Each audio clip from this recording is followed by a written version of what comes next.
Ladies and gentlemen, welcome to the Ringside Wrestling YouTube channel.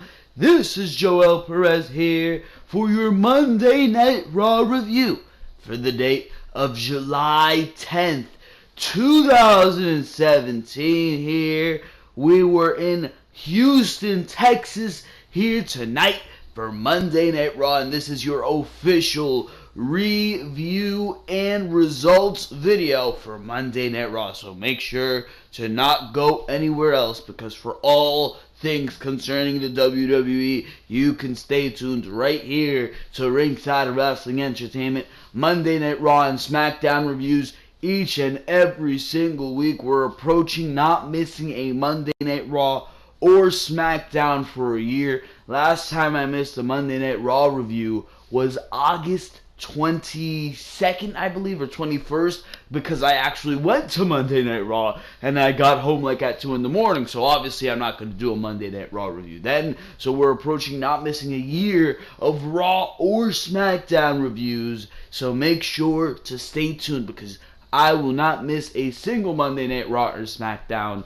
forever, pretty much, because this has been what I've done for a year, each and every Monday and Tuesday after Raw goes off the air. So make sure to subscribe to the Ringside Wrestling YouTube channel to not miss a thing. You got pay-per-view reviews. Just last night I reviewed Great Balls of Fire. I was a little more negative, a lot more negative than usual. Let me not sugarcoat anything. I was a lot more negative than usual because I didn't enjoy the pay-per-view. I really didn't enjoy the pay-per-view. I was more negative because that was my reaction right after the pay-per-view went off the air. As I cooled down, I realized it wasn't as bad as it really was. It was just that initial reaction of seeing Samoa Joe and Brock Lesnar. It left you disappointed, and it left a lot of people disappointed. But after going back and watching it, after analyzing what happened, I kind of changed my opinion, and that was just my initial reaction. But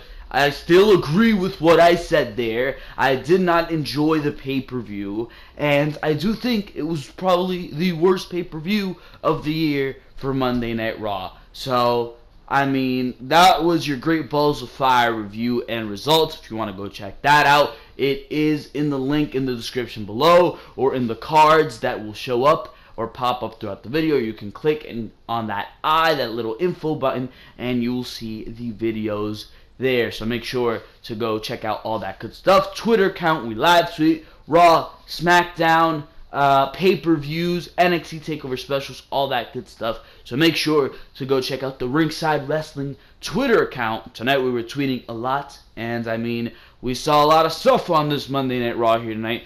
Okay episode of Monday Night Raw. A lot of nice things happened on this edition of Monday Night Raw, especially that segment with Roman Reigns, Brock Lesnar, and Samoa Joe. That was fucking gold, and we're going to talk about that. I think I'm going to start the review by talking about that. We saw a great segment with Enzo, or Big Cass, Big Cass, I should say. Big Cass put a very, very good promo here tonight. We saw the reveal trailer for Kurt Angle in WWE 2K18, the pre-order reveal trailer. So there's that. I'm going to talk about that with you guys tonight. And a lot of solid stuff. We saw a solid match between Finn Balor and Elias Samson. We saw a nice match in the main event between Seth Rollins and Bray Wyatt. Clearly a rematch from Great Balls of Fire. So a lot of decent stuff on Monday Night Raw here tonight. You still have your boring patches of the show with the tag team matches that mean absolutely nothing. The women, nothingless tag team match. The cruiserweights, nothingless tag team match. And a lot of boring overabundance of commercials. It was Monday Night Raw here tonight. Just okay edition of Monday Night Raw. Nothing that's going to blow your mind. Nothing that's going to have you falling asleep in an instant, but just an okay edition of Monday Night Raw here tonight. So for now, ladies and gentlemen, we're going to go straight into the review, the segment-by-segment analysis of Monday Night Raw, and I think I'm going to start off here. The show didn't start off here with this, but I'm going to start off here with the Roman Reigns, Brock Lesnar, and Samoa Joe segment, just because that probably was the best segment of the night. Kurt Angle, he came out saying that last night was a hugely successful pay-per-view, but sometimes things get a little out of hand, like what happened in the ambulance match between Reigns and Strowman last night. He said he doesn't know when Strowman will come back, but the show must go on, so he introduces Brock Lesnar. Kurt said that 14 years ago, Brock Lesnar defeated him for the WWE Championship at WrestleMania, and surprisingly, Brock continues to get better as the years go on, and he'll be honest, he didn't expect Brock to beat Joe, but he wishes Brock congratulations nonetheless. They shake hands, and that's when Paul Heyman starts talking. He asks if Kurt Angle's done, if Kurt Angle has anything else to say. Kurt says, yeah, I'd actually like to discuss the SummerSlam plans that I have been thinking of for Brock Lesnar. And Paul Heyman's like, nope, we didn't come here for that. And they say, we're done here. They start to walk out. That's when the music of Roman Reigns hits the goddamn stage. Kurt Angle says to Roman Reigns when he came down to the ring that Reigns has no right coming out here, which should be the appropriate reaction. Roman Reigns tried to murder a man, and I don't think that should be let loose very easily. But after this segment, you'll see my reaction. But Kurt Angle, wait, where am I? Roman Reigns, he says that he's standing in the ring with Brock Lesnar, Kurt Angle, and the man who created ECW himself, Paul Heyman. So these guys were integral parts of the Attitude Era, where they took everything too far. They blew everything up. So Roman Reigns, that's his statement, he took nothing too far is what he's saying. Angle says that was then, and this is now. Reigns says Angle should thank him because he didn't know how to handle Braun, and Brock is never around. Wait, what the hell does this say? Angle should thank him because he didn't know how to handle Braun, and Brock is never around to handle him.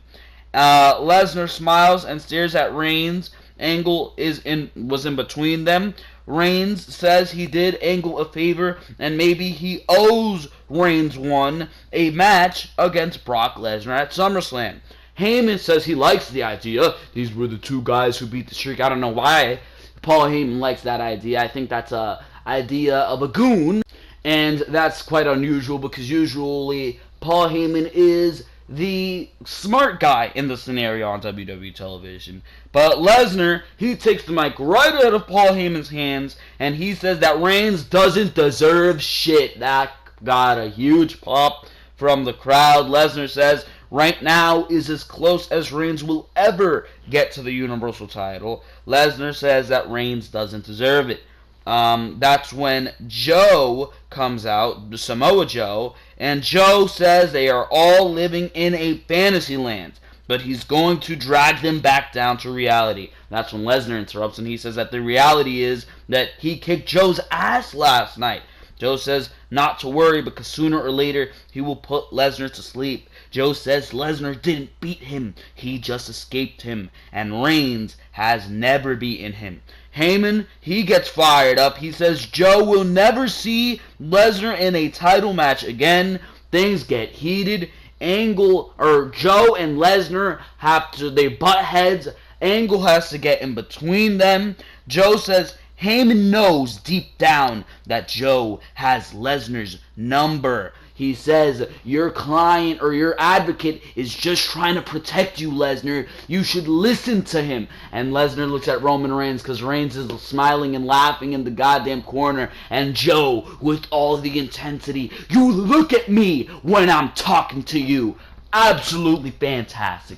Joe can bring the intensity into a segment as Roman Reigns himself, was listening to Joe talk. He was like, oh shit, and the crowd, oh shit, Everybody was going wild. Everybody had goosebumps because when Samoa Joe talks, you feel the intensity, and that makes me wonder, why the fuck isn't this guy Universal Champion? He brings the intensity into his in-ring style. He brings the intensity into his fantastic promos. He brings a legitimacy to the WWE that we haven't seen in quite a while, and that is why I was so excited to see Brock Lesnar versus Samoa Joe last night, and the fact that it was cut short, the fact that Samoa Joe was brought down with one F5, that's why that match was severely disappointing to me. It really, really was.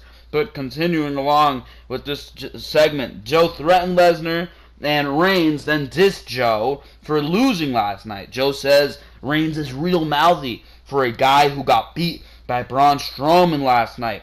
Reigns says he's here, but Braun isn't. He's like, look at me, and then look at Braun Strowman. And obviously, you're not going to see Braun Strowman there because Reigns took him out. Reigns says, Angle makes Joe versus Reigns for next week, with the winner facing Brock Lesnar at SummerSlam. But if they come to blows tonight, Angle says he will cancel the match. Angle tells him to rest up and look forward to SummerSlam, and Joe leaves while Angle's music plays. So that is the end of the segment there. A lot of stuff to look forward to right there. Very, very, very good stuff going into SummerSlam. I've said this before, dating back to probably May or April. I had this idea in my mind. Why not have a battle of the Goliaths? I think I said this on a Behind the Mic. I'm sure I've said it before on the channel, on a Raw review or a Behind the Mic, which goes up every Saturday, by the way. We cover all the news in the WWE. Make sure to go check out Behind the Mic. Episode number 27 just went up last Saturday. Look at that plug, bro. Look at that plug, bro. Anyways, let me stop being an asshole over here. But, I mean, this is all leading to a fatal four-way. Clearly, next week, we're going to get Lesnar, or Joe, let me stop saying Lesnar, Joe versus Reigns. That's either going to end in a double count out, or Braun Strowman's going to come in and he's going to interfere in the match, and Kurt Angle is going to be forced to come out there and say, you know what, there's no decisive winner to this match, so everybody will face Brock Lesnar in a fatal four-way at SummerSlam. I think this is where it's leading, and the reason I thought of that months back is because Samoa Joe deserves to be in the Universal Championship picture. You know how I feel about Samoa Joe. Roman Reigns is clearly going to be in the Universal Championship picture. Beat The Undertaker at WrestleMania. Always need to keep that in the back of your mind. Then you got Braun Strowman, who clearly is not going to be doing anything else except in that Universal Championship picture. Been feuding with Roman Reigns all year, taking everybody out. Braun Strowman is clearly cut to be in that Universal Championship picture. All four of these guys have a stake to that Universal title because Joe, you look at him, he took Brock Lesnar to the limit last night at Great Balls of Fire. Like he said, Brock Lesnar escaped him, and all of these guys have a claim to the Universal Championship. Then you look at the stature of these guys. These aren't small guys. It's a Samoa Joe. It's a Brock Lesnar. It's a Braun Strowman. It's a Roman Reigns, which whether you like him or not, he's a big guy. And I see the marketability behind that in the brain of Vince McMahon, in the brain of, whether you like it or not, Kevin Dunn. I see the marketability of that. Because why have Lesnar versus Reigns, or Lesnar versus Joe, or Lesnar versus Strowman when you can have all four at once? I know that if you want to make SummerSlam the biggest pay-per-view of the year, this is the way to go. So I say at SummerSlam, we're getting a battle of the behemoths, or a battle of the Goliaths, or whatever the hell you want to market it as. And it's going to be a fatal four-way. It's going to be Lesnar, it's going to be Joe, it's going to be Reigns, and it's going to be Strowman for the Universal Championship. And I'm quite excited to see that, because all these guys, they're not just giants or big guys, if you would say. They're not just big guys. They're capable in that ring. Whether you like it or not, you know Lesnar can go in that ring. Samoa Joe speaks for himself. Braun Strowman over the past year has proved himself tremendously, and Roman Reigns,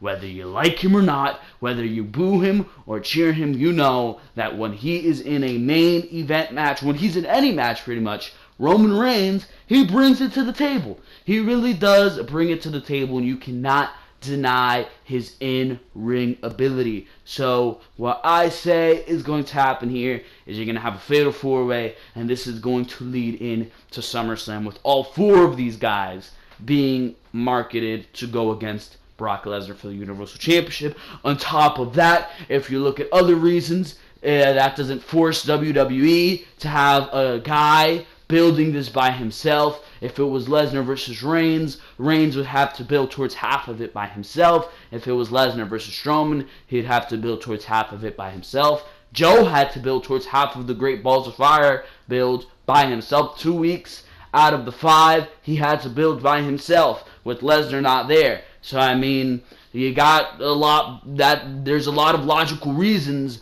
why you would go with this Fatal 4-Way. And in that Fatal 4-Way, if you don't want to know what my prediction would be, I'd say you have Samoa Joe win the Universal Championship in that Fatal 4-Way. I mean, you want to have the title back on Raw going out of SummerSlam. I don't think the Universal title can stand another second on the hands of a part-timer, not being defended on Monday Night Raw. And Samoa Joe, over these past couple weeks, building towards this match with Brock Lesnar, has proved himself as a true main event player, and I think you should reward that, because I think Samoa Joe right now has more momentum than a Roman Reigns, has more momentum than a Braun Strowman, and it would really do him a huge service to win the Universal Championship, and he doesn't have to pin Brock Lesnar while he's at it. So, I mean, that is what I think they're going to do going into SummerSlam. Leave your comments down below. What do you think is going to result out of this match that we're getting next week? Do you think it's going to be a straight-up decision?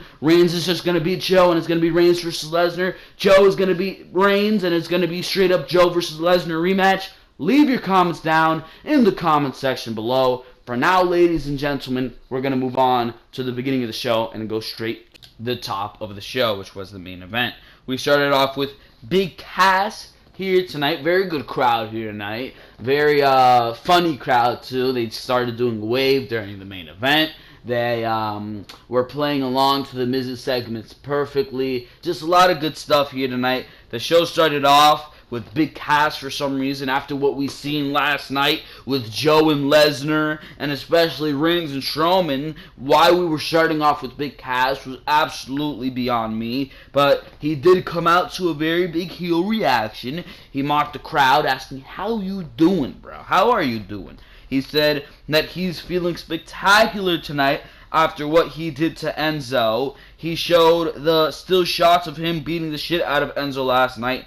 He said that wasn't even the best part, showing the referees carrying Enzo to the trainer's room because obviously Enzo was injured. The crowd, they started chanting "Casshole," which I like that chant, "Casshole." That should be put on a t-shirt. But he said to let that be noticed to the rest of the locker room, and he's talking about the bottom of the totem pole to the very top of the totem pole. He said that's what happens when you mess with Big Cass. That is what happens after years of people cheering for Enzo instead of him, for all the doubters. He promised that he would be Universal Champion. He will main event WrestleMania. He will be on The Tonight Show. He will represent the WWE to its fullest, and that's because nobody could touch him. He said that he's the biggest superstar in the WWE, and that's when The Big Show comes out. Clearly not a pleasant sight to see the fucking Big Show on Monday Night Raw, but I mean, the guy has lost weight. He's clearly going to go into a program with Big Cass, so you're going to have to deal with him for these next couple weeks going into SummerSlam, and I'm prepared for that. I actually do want to see Big Cass in the Big Show, whether you believe it or not, because big guy versus big guy, it's going to establish Big Cass, and what we've seen between Braun Strowman and the Big Show was very, very good. I want to see if Big Cass can do the same with the Big Show. This is going to be a very interesting test to see how good Big Cass is in that ring, and that's why I'm very interested in this scenario. We saw Big Show, he came out, started beating down Big Cass. This brawl did not look good at all. Looked very scrappy, looked very unprofessional, looked very like these guys didn't mix together. It was Big Show, but they scrambled on the floor a little bit. He gave Big Cass some kicks, and Big Cass was sent out of that ring in retreat. So clearly Big Show is going to have Big Cass's number. You have to wonder if they're going to allow Enzo to like be the spokesman for the Big Show here, because that was rumored that Enzo would be alongside the Big Show in the SummerSlam match between the Big Show and Enzo and Cass, so we could see that. I don't know, but for now, that's what Big Cass is going for. Very, very good promo. I heard people saying that this was the promo of his career. I still prefer the promo he cut when he turned on Enzo, but this was a very good promo, and you gotta at least give that to Cass. He cuts a very good promo. As far as what we seen last night against Enzo Amore, I did not enjoy that, but maybe against a more formidable opponent like the Big Show, we will see something better. But for now, very good promo by Mr. Cass. The theme music, I talked about that on Great Balls of Fire. And I'm still not, I liked it more here tonight. I did go and look it up on YouTube. I'm starting to grow on it, but I still do not feel like it fits Big Cass. I don't know. But besides that, let's move on to the next segment here. Where did we go from here? We went to Elias Sampson. Who wants to ride with Elias? I love Elias Sampson. Very, very, very good gimmick for Elias Sampson. Very good in the ring. Elias Sampson is kind of the whole package, bro. He was on Raw with a song for Finn Balor. Very good on the guitar. When he was down on NXT, when he was debuting on NXT, Elias Sampson wasn't that good on the guitar. Now he's been practicing. What he was playing before Finn Balor interrupted him was very, very good. And the way Elias Sampson gets heel he's like, may we please keep our cell phones off? And the applause, assuming that people are going to applaud him, and the applause can be cut after I am finished, and the Houston crowd, I enjoyed this, the little smart shit right there, they started applauding and clapping for Elias Sampson as before he even started, so that was pretty hilarious. But Finn Balor did interrupt the song, which sounded very good. It's unfortunate that Finn Balor interrupted the song of Elias Sampson, because they were going into a match here tonight, and this was a very good match to start off Monday Night Raw. Really was a good match, and it goes to show you the level of talent that's on this brand, yet we continue to get these generic copy and paste tag team matches and six-man tags and uninspired booking. I mean, look at the roster that you're working with. Guys like Finn Balor, guys like Elias Sampson, and you're undercutting them. Look at the women's division. Bayley, Sasha, Emma. You know what NXT would do with talent like that. You know what NXT did do with talent like that? They put on some fucking classics is what they did with talent like that. Alexa Bliss, Nia Jax. I mean, Jesus Christ. Use these women. The tag team division, the Hardys, the Revival, the Club, or at least before Enzo and Cass. You had a nice looking ass tag team division. You fucked it up. You broke up like 2 tag teams, and now it's looking pretty thin for the future. Your only face tag team besides Heath Slater and Rhino, and who gives a fuck about them? It's the Hardys. I mean, you're really booking yourself into a corner. I don't know, bro. I don't know, but this just goes to show you the level of talent on this brand. I still don't understand why these two guys were feuding. Why? Because Finn Balor interrupted the song of Elias Sampson. Yeah, what a crime. But very good match. It did result in a very good match. I don't understand why this match wasn't on Great Balls of Fire. Really, but it would have been a nice match at Great Balls of Fire. It could have replaced some of those meaningless matches, but who cares? Elias Sampson, very, very good in the ring. He has a very bright future. But in the end, Balor did defeat him here tonight. I think this is his first loss on Monday Night Raw. There was a nice spot in this match where Finn Balor was looking for that brutal kick that he has. That kick that can fucking kick a ball across 10 soccer fields, bro. He tried to hit Elias Sampson with that kick. Elias caught it, trips Balor up, like lands right on his shoulder, looked very good. Sunset flip by Elias Sampson, and Balor rolled through into a dropkick. Just some very, very nice, pristine wrestling in this match, and I liked it, bro. I liked it. We should be getting action like this each and every single week on Monday Night Raw. So a very good TV match. Balor won, hit the coup de grace, sling blade, all that good stuff, and he won. And after the match, the Hardys came out to congratulate Balor as they came out for their segment here. And this was very interesting. This was very interesting because you know that by now the Hardys have the rights to the fucking broken gimmick. The amount of references they made tonight was absolutely delightful. Oh my god, the amount of references they made tonight. They started here. They cut a promo. Jeff said that maybe they should fade away and classify themselves as obsolete. I fade away and classify myself as obsolete. I love it, bro. I love the broken gimmick, and it looks like we're closer than ever to getting the broken gimmick on Monday Night Raw. That line by Jeff Hardy, I saw Rebby's Twitter. She was going crazy about it. She was screaming on her not Twitter, on her Snapchat. But that got huge delete chants from the crowd. And Matt took the mic. He says they have had a proclamation. I hate hearing Matt's normal voice. I want him to use the broken accent, and you know he's trying, because he says because the Hardys are not done and they have just begun to make magic in WWE. That's when the club comes out saying that they aren't the Hardy Boys of old. They are just the old Hardy Boys. They talked a lot of trash until Hardy interrupted, saying that, yeah, they're beat up, yeah, they're hurt, and maybe they're even broken. But get a ref out here because we're going to fight you. And the interesting thing here, the thing that caught me off guard here, bro, Gallows and Anderson actually beat the Hardy Boys in this goddamn match. Whether you believe it or not, I mean, it happened. It was Gallows hitting Matt Hardy with a kick to the back of the head.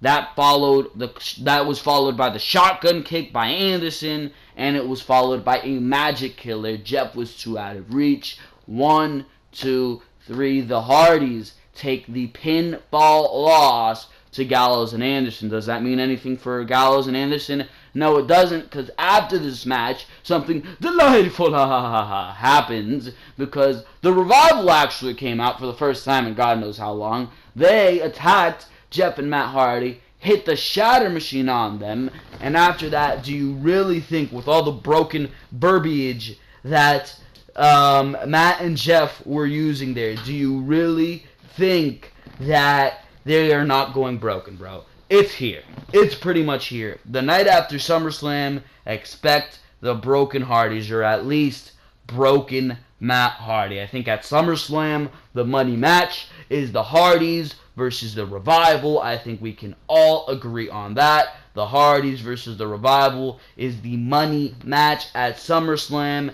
I think the Hardys are going to somehow win the tag team titles from Sheamus and Cesaro going forward on a random edition of Monday Night Raw. After the loss they took here tonight, I don't think they're qualified. I don't think they have no excuse to be challenging for the tag team titles. So I don't know. Maybe it will be the Revival losing or winning the tag team titles from Sheamus and Cesaro. But how invested would people be in that with the Revival and Sheamus and Cesaro both being heel teams? I don't know. There are a lot of possibilities here for what can happen, but all I know, all I am sure of, all I've seen coming out of this segment is that the Hardys, sooner rather than later, will be broken in the WWE, whether it's before SummerSlam, whether it's at SummerSlam, whether it's the night after SummerSlam. It's happening, and I'm predicting it's happening either next week, they're going to come out and they're just going to be deleting people left and right, or it's going to be in sometime in August. Sometime in August, we will see the Hardys be broken once again. They will bring the Great War to the WWE. Let's move on here. We go to the Mizzies. This was to determine the winners, the true winners of what we saw last night at Great Balls of Fire. They gave a trophy for the best supporting actor, which was a tie for both Curtis Axel and Bo Dallas, who hilariously got You Deserve a Chance. Bo Dallas thanked The Miz, saying that if it wasn't for him, none of this would have happened, and the Miz changed his life. Maurice got the award for most beautiful, gorgeous, sexy lady in the WWE. Maurice, hilariously, bro, I was dying. She broke down in tears, with Corey Graves hilariously on commentary, acting all surprised, as he thought that she wasn't going to win it. I found it hilarious how the crowd went along with Miz on this whole goddamn segment. Miz was ready, or he was like, "Are you ready for the grand prize?" And everybody was going fucking crazy, and the crowd, absolutely hilarious. Houston crowd here tonight. But Miz opened the selection for the greatest man in the WWE. He was like, Dean Ambrose. And then it was a fake out. It was actually him who won the goddamn prize for that, the greatest man in the WWE. He went on to cut a promo saying that he speaks the truth. He said that Seth Rollins said he would expose Bray Wyatt. He did. Tozawa said he would beat Neville. He didn't. The Hardys said they would dethrone Sheamus and Cesaro, but they all failed. But when he said he could beat Dean Ambrose, he did. And Dean Ambrose is one of the toughest competitors he has ever faced. Probably the toughest man in the WWE. He then questions if Ambrose is the toughest guy in the WWE. He beat Ambrose, so what does that make him? That's when Ambrose, he comes out, he's had enough. He started attacking the entire Miztourage. They are obviously, the numbers game caught up. That's when Rollins came out to even the odds, and they cleared the ring of the Miztourage. So, I'm questioning why. Why the fuck is this feud between Ambrose and The Miz still going on? What I think is going to result of this is Ambrose is going to get another title shot or some shit like that. He's going to win the Intercontinental title. Him and Rollins, who are obviously involved after tonight. Ambrose is going to turn heel with the Intercontinental title in hand. Rollins is going to be the babyface in this scenario. And Ambrose is going to be Intercontinental Champion.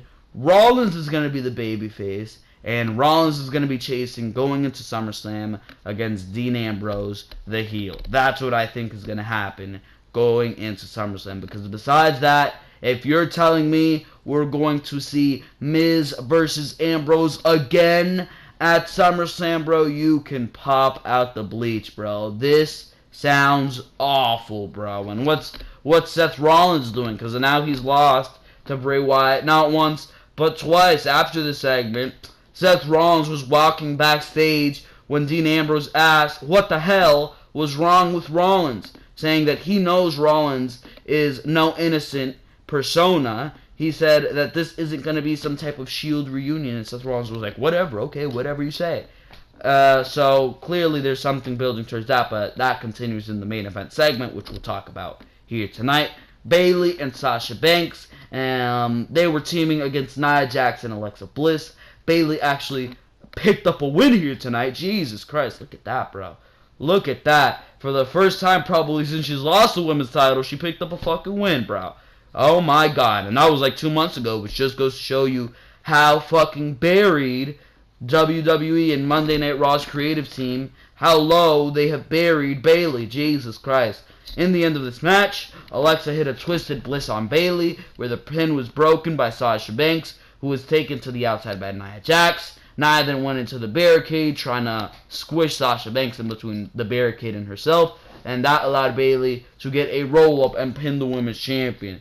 Listen, bro, unless this is leading anywhere, unless this is leading to Bayley getting a title shot against Alexa Bliss, why the fuck is she pinning your women's champion? That makes absolutely zero fucking sense to me, and you're not telling me that you're going to go into SummerSlam with the plans of a fucking Fatal 4-Way in mind. How many Fatal 4-Ways have we fucking seen in the women's division, bro? Jesus Christ, at WrestleMania, it was Charlotte, it was Bayley, it was Sasha, and it was Nia. You're not telling me that it's going to be Alexa, Sasha, Bayley, and Nia at SummerSlam. I don't like that scenario, bro. Do not like it a single bit. Do something creative.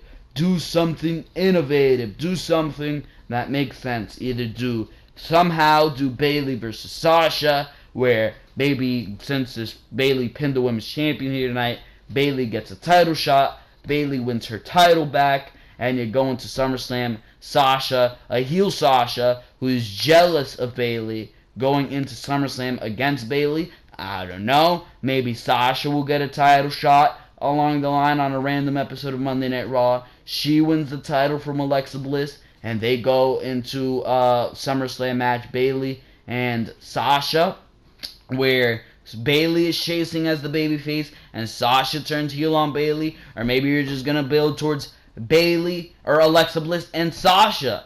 Maybe there's that. Or maybe you'll do the shitty thing of building towards SummerSlam with Nia and Alexa. I don't know, but I just want you to do something good. The best case scenario for me is Sasha winning the women's title and Bayley chasing. The second case scenario is Sasha versus Alexa. Besides that, I have no fucking idea what the fuck you're going to do, because really, this is a complete mess to me, and this was very generic to me, and it makes no sense that your women's champion is being pinned, especially considering the fact that it's probably going to lead nowhere. So I don't know what the fuck they're thinking, but Alexa Bliss took a pinfall loss here tonight on Monday Night Raw. Goldust asked in a Shattered Dreams production if you're going to bark all day, little doggy, or are you going to bite? He says that the truth may have tried to ruin his production, but the Shattered Truth was a box office hit, and there will be a sequel. Now he knows that the sequel might not always be normal or as good as the original, but he is not normal.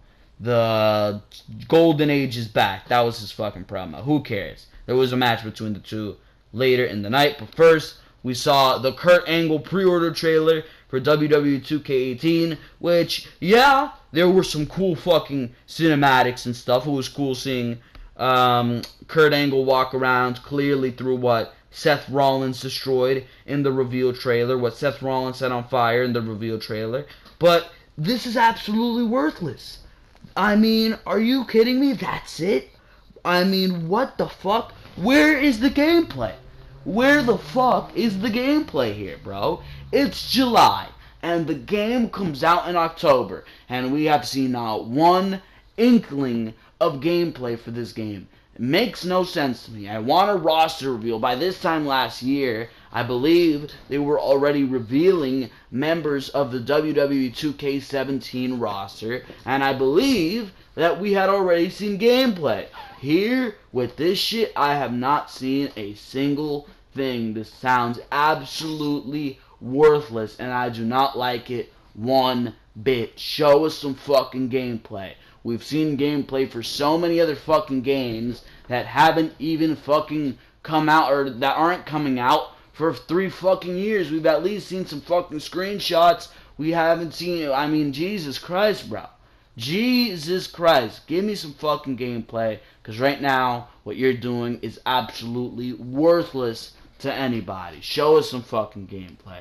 We went to Goldust versus R-Truth. This was a decent match, but really nothing too special. I'm just glad this is probably over, and maybe Goldust could move on to doing something cool in the Raw mid-card. Besides that, who gives a fuck? Goldust beat R-Truth with the final cut. That's it. Who cares? What came after this long-ass segment between Kurt Angle, Roman Reigns, and Brock Lesnar, clearly the main segment of the night. Kurt Angle's looking at his phone with him and Corey Graves saying that he got the same text that Angle got. Angle said that this could ruin his career and that he might have to go public with this.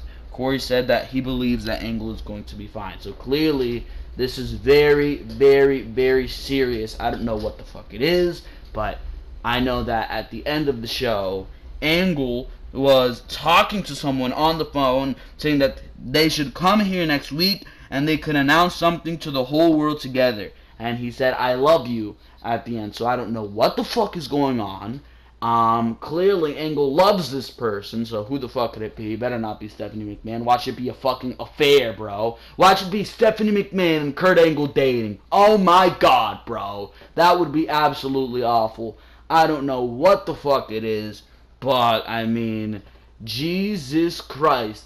It sounds awful. Imagine it was Dixie Carter. I know Dixie Carter is going to be on the WWE Network next week, bro. Or after Raw. She was supposed to be going live on Kurt Angle's WWE 24 after Monday Night Raw. So you heard it here first. If Dixie Carter, the former owner of TNA, is in cahoots with Kurt Angle, and Kurt Angle has been trying to maybe sneak her into the WWE, get her in a position in the WWE, and maybe that's the dirt that they have on Dixie Carter. I don't fucking know, but I mean, I really don't know what the fuck is going on here. I have no fucking idea.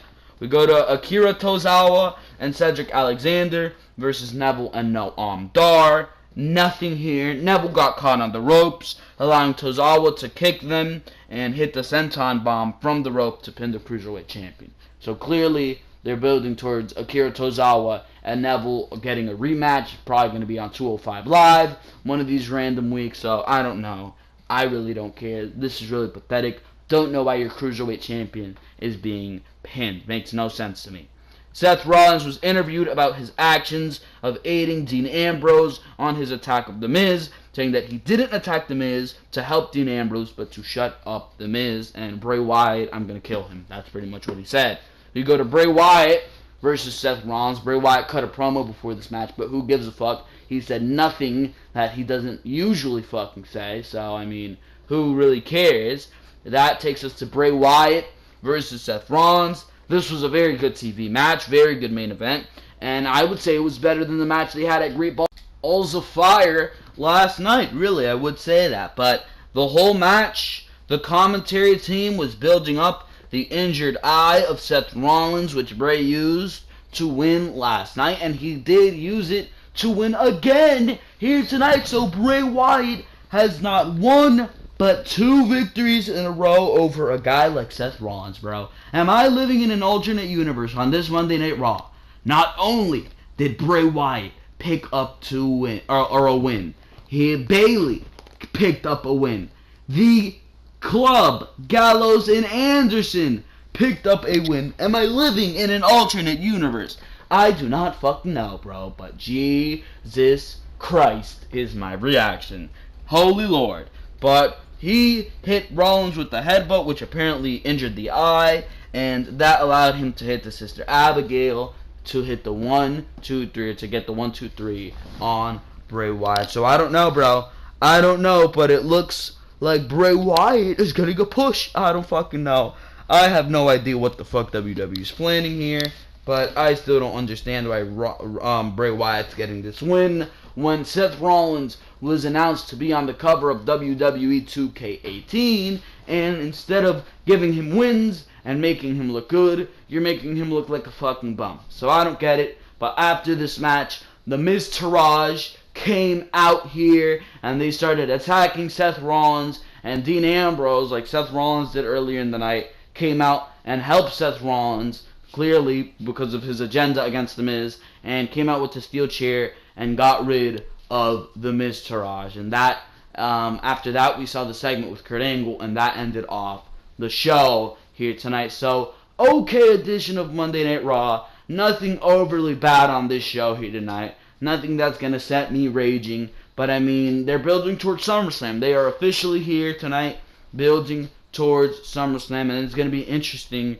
to see what they do going into SummerSlam. This is probably one of the most intriguing times to be watching WWE television, because we're going into the second biggest pay-per-view of the year here tonight. But besides that, ladies and gentlemen, that is all I have for you on this Monday Night Raw review. I hope you enjoyed everything that you heard on this Monday Night Raw review here tonight. For now, ladies and gentlemen, make sure to go check out all the other content on the Ringside Wrestling YouTube channel. You got Smackdown and Raw reviews for the week up, or for last week, I should say, up and running Behind the Mic, episode number 27, went up just this Saturday. That was before Great Balls of Fire, but I don't think we were talking about anything pertaining Great Balls of Fire. We were talking about AJ Styles being United States Champion, winning the United States Championship at Madison Square Garden, and Austin Aries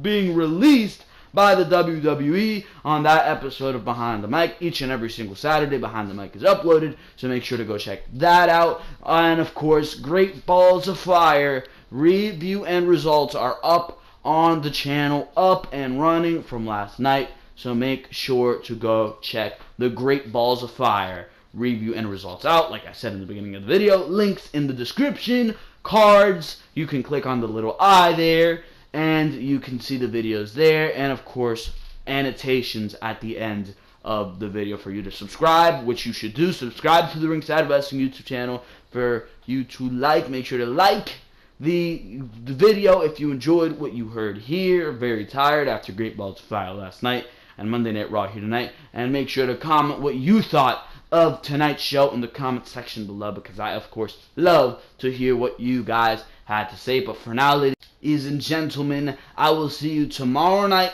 for Smackdown Live. This has been your Monday Night Raw review for the date of July 10th, 2017. This has been Joel Perez of Ringside Wrestling Entertainment. And for now, I am out of here. Thank you very, very much for watching this video.